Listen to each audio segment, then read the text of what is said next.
Hello, everybody, and welcome back to another Commodity Insights podcast with the crew at Farmers Trading. Today, it's just me and Andrew joining you right after the big USDA Prospective Planting report and the USDA grain stocks report here. The numbers that came out of that were favorable for the corn. The acres they lowered to 90 million. They had that estimated at 91 million, and then the soybeans were right in line with what they estimated. The ending stocks were pretty much right in line. They did lower the corn just slightly from what they had estimated, but still overall higher than last year. The market reacted very favorable to that, I guess, to start the trade at 11 there. Overall, though, Andrew, where's this going to take us in the future?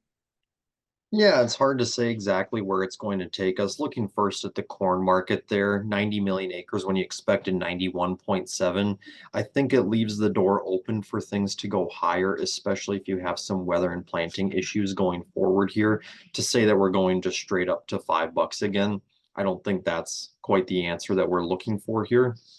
But it leaves the door open for us to have the chance to do some things like that. Soybeans a pretty similar story. Obviously they didn't cut those acres as much, so it's a pretty quiet day in the soybean market. Currently, looking here just half hour before the close on the grains here on this Thursday trade, is beans are down 3 cents on the old crop and up a half a penny on the new crop.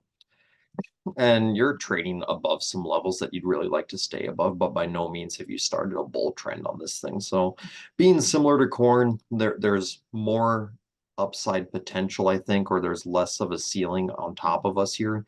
So there's chances if we have the weather event to get it done.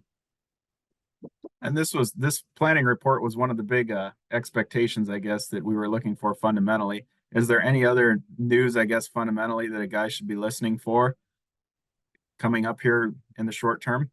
Yeah, planting, of course, is going to be a big one here. I look at this acreage report and they cut like 3 or 4 million acres off of last year's acres. So I'm just curious where those went. I read somewhere that they took 950,000 corn acres out of the I states. They're talking about putting up solar panels in the I states, but not 950,000 acres of them. So I'm just curious where those acres went to. Talked to a friend of mine in Illinois right after the report, and he said, I don't know where those acres went because all of our neighbors are doing the same rotation. So I think that's something to keep in mind. Will the USDA be revising that corn acre number down the road here? I think you keep that in the back of your mind. And then looking at the wheat market, I guess a little bit there was no big surprises in the report for the wheat. It did get kind of drug up, I think, with the corn there, but overall, do you see anything on those charts that a guy should be watching for, or what's the outlook in the wheat markets? Yeah, the outlook in the wheat market, yeah, it's up for the day, but by no means is this thing in a bull trend either. I think it's leaving the door open for some more opportunity. Report wise, they put all wheat acres at 47.6 when they were estimating 47.33 million acres. So they didn't really change the story there a whole lot. I know just on a daily news thing, there was some talk of, I think it was Algeria was trying to buy some wheat from people. So they're in the market to buy some. So I think demand is still there, although the US is not the cheapest seller right now in the wheat market. So not sure why that would make our prices go higher, but maybe that's part of it today. And then for the producers that still have grain in the bin or still have some stuff on DP, Andrew, what are your thoughts here with this rally off of the report here? Is this a time when a guy should be pricing some of that, or do you think a guy still is a little patient with those sales for the short term? Oh boy, that's tough to say, of course, here. That's the million-dollar question in this line of work. I think if you need some cash, let a little bit go, but I'm not getting aggressive with my sales yet. I still have some corn in the bin, unfortunately unpriced, but that is just how it goes sometimes in these markets. So I think you can be a little bit patient, look for some weather events now that we have that door kind of cracked open for us to do something with these markets. Again, if you need some cash in the near term, go ahead and try and price a little bit, but don't get too aggressive with it yet, in my opinion. And even if you just need to core some bins or just get a little bit of stuff moved for condition reasons, I don't think this would Mhm. be a bad price in this area. Do you? Exactly. Reward a rally, I think is what Hmm. the old adage is. Yep. And then looking into the cattle markets here after the big bird flu scare that we had a couple days ago, and things kind of seemed like they were falling out of bed. Is the rally over here? Is it something that the market's going to kind of change its attitude, or is it something that was just kind of a knee-jerk reaction and we're coming back from it here. I know we've had decent days the last 2 days after that.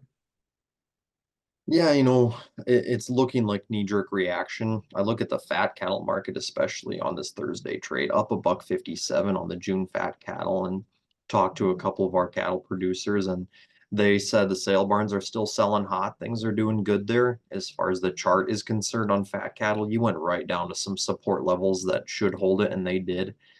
Feeder cattle, they went, of course, further than we wanted them to, but there's still support that got respected on that chart.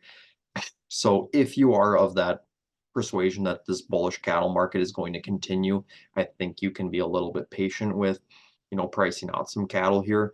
There is still plenty of potential in this thing, but keep that in the back of your mind that they did something like this to the cattle market and didn't take long to do it. So got to keep that in mind before you say that you're not going to, hedge something or protect anything on the board. Mm-hmm.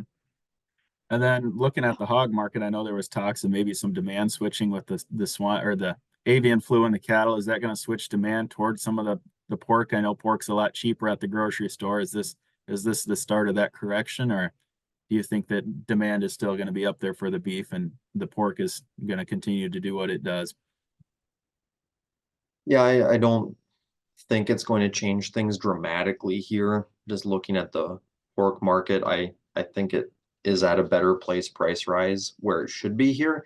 I think they're starting to get paid about what they should be, maybe not quite as much, but beef still seems to be people's favorite product. It seems to be very universal, easy to cook, and people are familiar with it. So unless the price just gets really out of hand, I doubt people are going to quit buying like a ground beef, especially.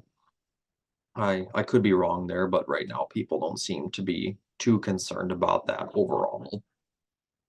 And then I guess, do you have any closing commodity thoughts here before we wrap this one up, Andrew, on any of the markets? Yeah, you look at a crude oil market, we've been talking about that one for a while, and it seems to be an uptrend getting close to the top end of that. So if you need fuel in the near term, obviously I'd say if you have to buy it today, just go hand to mouth. I'm not too excited about buying fuel at this exact moment. Inflation concerns, people definitely seem to be talking about that. Gold market, for example, up 30 bucks an ounce on Thursday afternoon. So that keeps things a little bit interesting for us. I guess that'll do it for this week's podcast. If we could be of any further assistance to you, give us a call at the office. Our number is 605-996-6500 or check out our website, farmerstradingcode.com, for more information. Thank you.